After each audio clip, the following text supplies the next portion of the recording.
নমস্কার বন্ধুরা, আমার ভালোবাসা রান্নার চ্যানেলে আপনাদের সবাইকে স্বাগত। শীতকাল মানে একটু তো পোস্ত খেতে সবারই ইচ্ছে করে, শীতকাল কেন যে কোনো কালেই।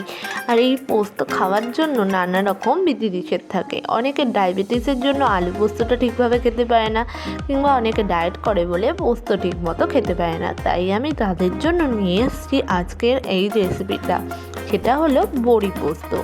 আরে হ্যাঁ, এটা যে কোনো মানুষ, যে কোনো রুগী ইজিলি খেতে পারবে।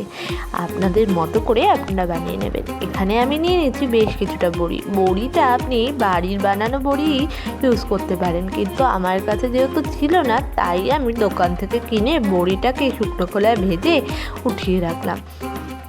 বড়িটাকে আপনি তেলে ভেজেও জলের মধ্যে চুবিয়ে রাখতে পারেন, বাট আমি এইভাবে করছি, এইভাবে টেস্টটা বেশি ভালো আসে। এবার আমি ওই কড়াইতেই একটুখানি জল দিয়ে তার মধ্যে দিয়ে দিলাম বেশ কিছুটা নুন, আর দিয়ে দিলাম একটু পরিমাণে হলুদের গুঁড়ো, আর দিয়ে দিলাম লঙ্কার গুঁড়োটা অ্যাজ ইউজুয়াল আপনার ইচ্ছে হলে দিতে পারেন, আবার নাও দিতে পারেন। এরপর দিয়ে দিলাম এর মধ্যে কালো জিরের গন্ধ কিন্তু এইসব রান্নায় বেশ ভালো কাটে।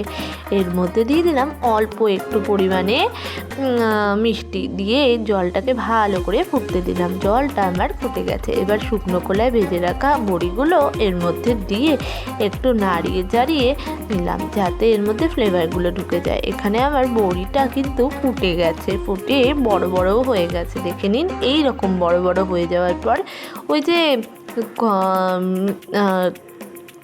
পোস্তটা যে বেটে নিয়েছিলেন, সেই পোস্তটা এর মধ্যে দিয়ে দেব সম্পূর্ণটা। এটা কিন্তু আপনি মিক্সিতেও বেটে নিতে পারেন। এরপর আমি ঝালের জন্য দিয়ে দেবো কয়েকটা কাঁচা লঙ্কা চেরা, আর দিয়ে দেবো একটু পরিমাণে কাঁচা সর্ষের তেলেই কিন্তু এই রান্নাটা ভালো হয়।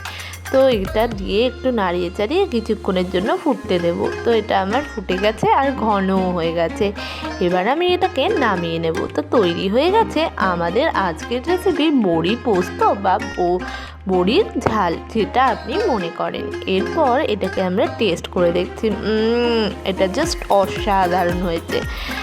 এইটা গরম ভাতের সাথে জাস্ট জমে ক্ষীর। এইরকমই ভালো ভালো রেসিপি দেখতে অবশ্যই আমাদের চ্যানেলটাকে সাবস্ক্রাইব করে পাশে থাকা বেল আইকনটাকে প্রেস করে দেবেন। ভালো থাকবেন, ভালো রাখবেন, আর জমজমাটি খাওয়া দাওয়া করে সুস্থ থাকবেন।